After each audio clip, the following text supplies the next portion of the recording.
నమస్తే, welcome to Riya news. మన ముందు సీనియర్ జర్నలిస్ట్ సత్యమూర్తి గారు ఉన్నారు. ఆయనతో మాట్లాడదాం.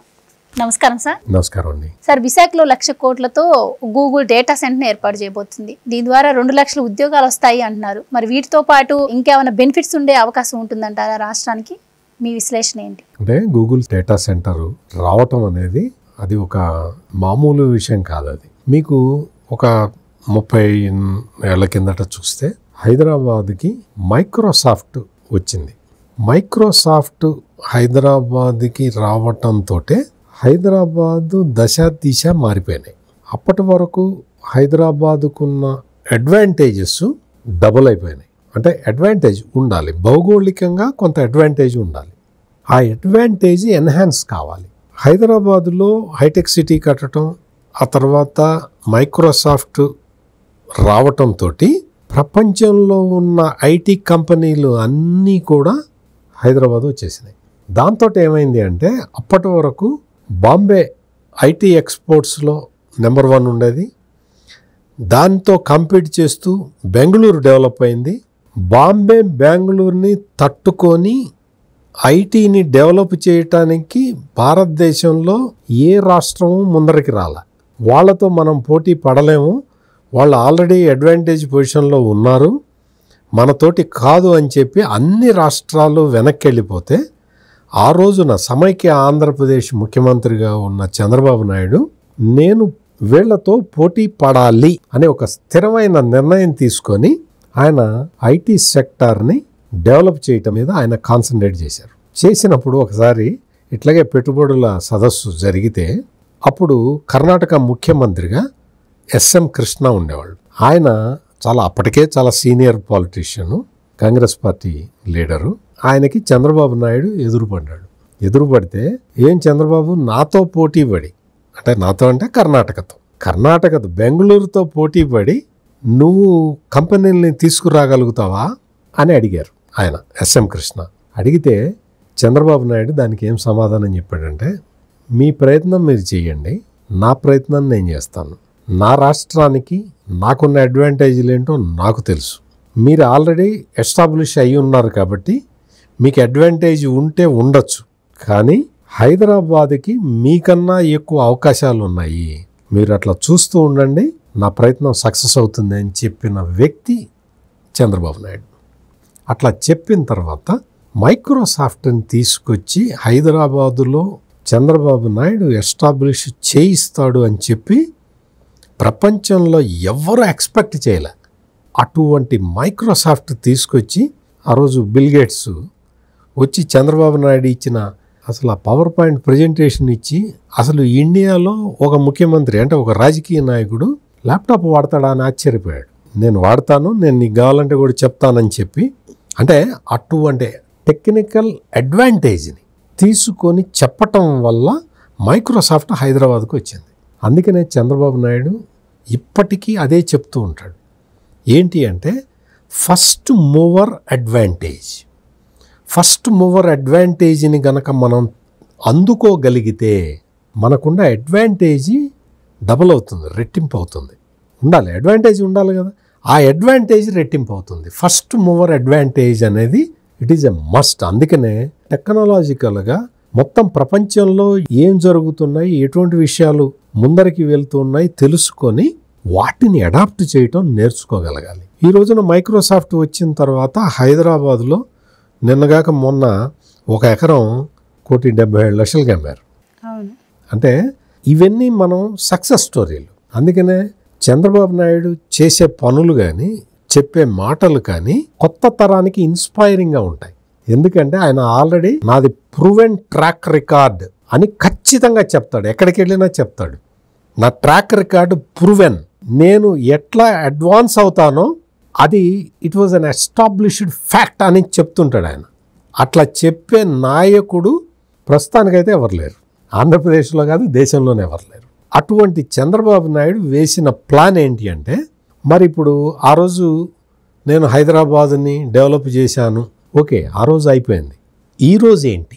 ఆ రోజు హైదరాబాదుని డెవలప్ చేశాను అంటే చాలామంది, అంటే కొంతమంది కుహన రాజకీయ నాయకులు చంద్రబాబు నాయుడిని ఎగతాళి చేశారు. నువ్వు కట్టేదేంది, ఎప్పుడో హైదరాబాద్ 400 ఏళ్ల కింద నుంచి ఉంది, అది ఉంది, ఇది ఉంది అని చెప్పి చాలా ఎగతాళి చేసేవాళ్ళు, హెకిల్ చేసేవాళ్ళు. ఆయన అవేం పట్టించుకోవాలి. నేను చేయాల్సిన పని నేను చేస్తాను అని ఆయన ముందరికి వెళ్ళాడు. ఆ తర్వాత హైదరాబాదు, సికింద్రాబాద్తో పాటు సైబరాబాద్ అనే 3వ సిటీ డెవలప్ అయింది. ఎవరు డెవలప్ చేశారు సైబరాబాద్ని? నిజాం నవాబ్ వచ్చి చేయలేదే.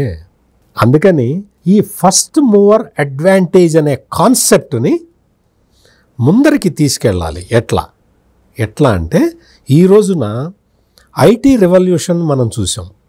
ఐటీ రెవల్యూషన్ వస్తున్నది అని ముందు గ్రహించిన చంద్రబాబు నాయుడు మొత్తం అన్ని ఇంజనీరింగ్ కాలేజీలను మొత్తం ఎస్టాబ్లిష్ చేసి పెట్టేశాడు. దాంతో ఫస్ట్ మూవర్ అడ్వాంటేజ్, ఐటీ రంగంలో ఫస్ట్ మూవర్ అడ్వాంటేజ్ని ఆ రోజు సమైక్య ఆంధ్రప్రదేశ్ తీసుకోగలిగింది. మరి ఈరోజు ఏంటి? నేను అప్పుడు చేశాను అంటే కాదు కదా. ఇప్పుడేం చేస్తావు అంటే ఆయన ప్రపంచం మొత్తం టెక్నాలజికల్ అడ్వాన్స్మెంట్ ఏ రంగంలో జరుగుతున్నదో చూసుకున్నాడు. That is artificial intelligence. Artificial intelligence, data science, ఈ డేటా రివల్యూషను, దీన్ని మనం అందుకోవాలి అంటే ఆర్టిఫిషియల్ ఇంటెలిజెన్స్లో మన క్యాపబిలిటీస్ని పెంచుకోవాలి. మనం ఆ క్యాపబిలిటీస్ని పెంచుకోవటానికి ఏ చర్యలు తీసుకోవాలి అంటే ఇప్పుడు హైదరాబాద్కి మైక్రోసాఫ్ట్ని తీసుకొచ్చినట్టు అప్పుడు ఇన్ఫర్మేషన్ టెక్నాలజీ రంగంలో మైక్రోసాఫ్ట్ టాప్. ఇప్పుడు ఏఐ టెక్నాలజీ, ఈ డేటా ఇన్ఫ్రాస్ట్రక్చర్కి సంబంధించి గూగుల్ టాప్లో ఉంది. సో అందుకని ఈ గూగుల్ సంస్థతోటి మనం వర్కౌట్ చేద్దాము అని చెప్పి ఆయన ఆలోచించటం, ఆ ఆలోచనని ఐటీ మంత్రి, ఆంధ్రప్రదేశ్ ఐటీ మంత్రి నారా లోకేష్ నేను చేస్తాను అని చెప్పి ఆయన దాన్ని ఒక ఛాలెంజ్ లాగా తీసుకోవటం, దాన్ని తీసుకున్న తర్వాత ఎక్స్ప్లోర్ చేసి వాళ్ళు గూగుల్కి కావాల్సిన అవసరాలు ఏంటి, మనం దేన్ని ప్రమోట్ చేయాలి, ఏ పాయింట్ని ప్రమోట్ చేస్తే గూగుల్ మన దగ్గరికి వస్తుంది అనే పాయింట్ కావాలి కదా. ఆ రోజు మైక్రోసాఫ్ట్ హైదరాబాదు రావటానికి చంద్రబాబు నాయుడు చెప్పిన ఆర్గ్యుమెంట్ ఏంటో తెలుసా? హైదరాబాద్కి తుఫాన్లు రావు, హైదరాబాద్ మునిగిపోదు, భౌగోళికంగా మంచి టెరెన్ మీద ఉన్నది, మీకు మొత్తం ఇండియా మొత్తం నుంచి కనెక్టివిటీ ఉంది. ఈ పాయింట్లు చెప్పారు.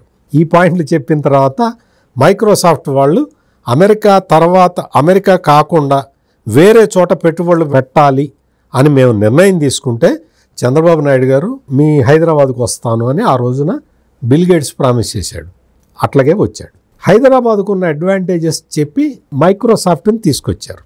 ఇప్పుడు విశాఖపట్నంలో గూగుల్ని ఎట్లా ప్రమోట్ చేయాలి అంటే గూగుల్ ఈ ఆర్టిఫిషియల్ ఇంటెలిజెన్స్కి సంబంధించి ఈ ఆర్టిఫిషియల్ ఇంటెలిజెన్సు, ఈ డేటా సెంటర్కి కావాల్సింది ఏంటి అంటే సముద్ర తీరం. ఈ సముద్రంలో ఈ డేటా స్టోరేజ్ లైన్స్ ఉంటాయి. అందుకని చెప్పి మా విశాఖపట్నానికి వస్తే మీకు ఈస్ట్ కోస్ట్లో మీకు ప్రశాంతమైన సముద్రం ఉంటుంది. మీరు దీంతో ఈ దేశానికి ఆ దేశం ఇన్ని దేశాలకి మీరు కనెక్ట్ కావచ్చు. మాకు అడ్వాంటేజ్ ఉన్నది. అందుకని ఆ అడ్వాంటేజ్ని మీకు ఇస్తాము, మీరు రండి, విశాఖపట్నం రండి అని చెప్పి ఆ స్ట్రాంగ్ పాయింట్ని నారా లోకేష్ ప్రమోట్ చేశాడు. ఐటీ మంత్రిగా ఆయన చేయాల్సిన పని అదే. So Visakhapatnam advantage. చాలామంది ఈ తెలియని కొంతమంది ఉన్నారు, కొంతమంది యూట్యూబర్లు, లేదు కొంతమంది ఈ వైసీపీ నాయకులు, డేటా సెంటర్ని అమరావతిలో పెట్టచ్చు కదా, సముద్రం కావాలి, అండర్ సీ కేబుల్స్ ఉంటాయి, వాళ్ళకి సముద్రం ఒడ్డునే పెట్టాలి. అది ఆ సముద్రం ఒడ్డున పెట్టాలి అంటే మనం విశాఖపట్నాన్ని ప్రమోట్ చేయాలి. అందుకని విశాఖపట్నాన్ని టార్గెట్ చేసుకొని విశాఖపట్నంకు ఉన్న అడ్వాంటేజెస్ని వాళ్ళకి చెప్పి వాళ్ళకు కావాల్సిన సౌకర్యాలన్నీ ఇక్కడ ఉన్నాయి అని వాళ్ళని కన్విన్స్ చేస్తే ఈ రోజున మీరు 1,00,000 కోట్లు అన్నారు, 1,33,000 కోట్ల రూపాయల పెట్టుబడి ఆంధ్రప్రదేశ్కి రాబోతున్నది, విశాఖపట్నానికి రాబోతున్నది. ఇది మొత్తం ఇప్పటి వరకు FDI, ఫారెన్ డైరెక్ట్ ఇన్వెస్ట్మెంట్లో అతిపెద్ద ఎఫ్డిఐ ఇదే. ఇంత పెద్ద ఎఫ్డిఐ మొత్తం అసలు భారతదేశానికి రావటమే మొదటిసారి. ఇంత వచ్చిన తర్వాత ఇదంతా ఉంది కదా, మీకు ఎంప్లాయ్మెంట్ వస్తున్నది. దాదాపుగా 2 లక్షల మందికి ఎంప్లాయ్మెంట్ రాబోతున్నది విశాఖపట్నంలో. 2 లక్షల మంది మీరు ఊహించండి. హైదరాబాదుకి ఆ రోజున మైక్రోసాఫ్ట్ రావటం వల్ల వనగూడిన అడ్వాంటేజ్కి 100 రెట్లు ఎక్కువగా ఈరోజు విశాఖపట్నానికి ఆ అడ్వాంటేజ్ రాబోతున్నది. 2 లక్షల మంది ఎంప్లాయీస్ రాబోతున్నారు. ఇదే కాకుండా అంటే ఎఫ్డిఐ ఫారిన్ డైరెక్ట్ ఇన్వెస్ట్మెంట్ వచ్చింది, మీకు అక్కడ ఇన్ఫ్రాస్ట్రక్చర్ డెవలప్ అవుతున్నది, వీటితో పాటు ఎంప్లాయ్మెంట్ జనరేట్ అవుతున్నది. ఇంతేనా, ఇంకేమన్నా ఉందా అని మళ్ళీ మీరు అడుగుతారు. రాష్ట్రానికి ఏమైనా ఉపయోగం ఉందా? మీరు అడగక ముందరే చెప్తా. 10,000 కోట్ల రూపాయల ఆదాయం వస్తుంది రాష్ట్రానికి. 10,000 కోట్లు ప్రతి సంవత్సరం, 10,000 కోట్ల రూపాయల ఆదాయం ఈ ఒక్క గూగుల్ ఏఐ డేటా సెంటర్ నుంచి వస్తుంది. ఎలా అది ఆదాయం? వాళ్ళ ట్యాక్స్ రెవెన్యూ ఉంటుంది కదా. అంటే వాళ్ళు చేసే ఈ కార్యకలాపాలన్నీ కూడా మొత్తం అక్కడ ఆర్థిక అభివృద్ధిని తీసుకొస్తాయి. అంతేకాకుండా దీనివల్ల మనకి ఇంకోటి ఏంటంటే, ఇంత డేటా సెంటర్ని మెయింటైన్ చేయటానికి చాలా పవర్ అవసరం అవుతుంది, విద్యుత్ శక్తి అవసరం అవుతుంది. అందుకని వాళ్ళు ఏమడిగారు అంటే, వాళ్ళు అడగటము ఆంధ్రప్రదేశ్ ప్రభుత్వం డైరెక్షన్ కూడా అట్లాగే ఉంది. ఏంటి అంటే గ్రీన్ ఎనర్జీ వైపు ఆంధ్రప్రదేశ్ మూవ్ అవుతున్నది. సో గ్రీన్ ఎనర్జీకి సంబంధించి క్యాప్టివ్ పవర్ యూనిట్ పెట్టుకోవటానికి వాళ్ళకి ఇమ్మీడియట్గా ఆంధ్రప్రదేశ్ ప్రభుత్వం అనుమతి ఇచ్చింది. So captive power generation, wind నుంచి, సోలార్ నుంచి, అంటే పవన విద్యుత్తు, సౌర విద్యుత్తు, ఈ 2 తయారు చేసుకునే ఒక క్యాప్టివ్ పవర్ సెంటర్ని గూగుల్ స్టార్ట్ చేసుకుంటుంది. సముద్రంలో ఉన్న వాటర్నే యూజ్ చేసుకుంటుంది, మళ్ళీ కూల్ చేసిన తర్వాత సముద్రంలోకి ఆ వాటర్ వెళ్ళిపోతూ ఉంటుంది. సో ఆ అడ్వాంటేజ్ ఉంది మీకు. Power green energy power advantage ఉంటుంది, సముద్ర తీరంలో ఉంటుంది, రాష్ట్ర ప్రభుత్వానికి ఆదాయం వస్తుంది, ఇండియాకి ఇంత పెద్ద మొత్తంలో ఎఫ్డిఐ వచ్చింది. వీటన్నిటితో పాటు 2 లక్షల మందికి ఉపాధి అవకాశాలు, ఉద్యోగాలు. అది కూడా నెలకి 10,000, 15,000 జీతం కాదు కదా. ఏ డేటా సెంటర్లో పని చేస్తున్నారు అంటే అది గూగుల్కి మీకు ఎంత ప్యాకేజీల్లో మన పిల్లలు వెళ్తారో మీరు చూడండి. అంటే ఈ ఆర్టిఫిషియల్ ఇంటెలిజెన్స్లో ఫస్ట్ మూవర్ అడ్వాంటేజ్, ఆ రోజున ఐటీలో ఫస్ట్ మూవర్ అడ్వాంటేజ్ని ఎట్లా తీసుకున్నదో సమైక్య ఆంధ్రప్రదేశ్, ఈ రోజున ఆర్టిఫిషియల్ ఇంటెలిజెన్స్లో ఫస్ట్ మూవర్ అడ్వాంటేజ్ని ఆంధ్రప్రదేశ్ రాష్ట్రం తీసుకోబోతున్నది.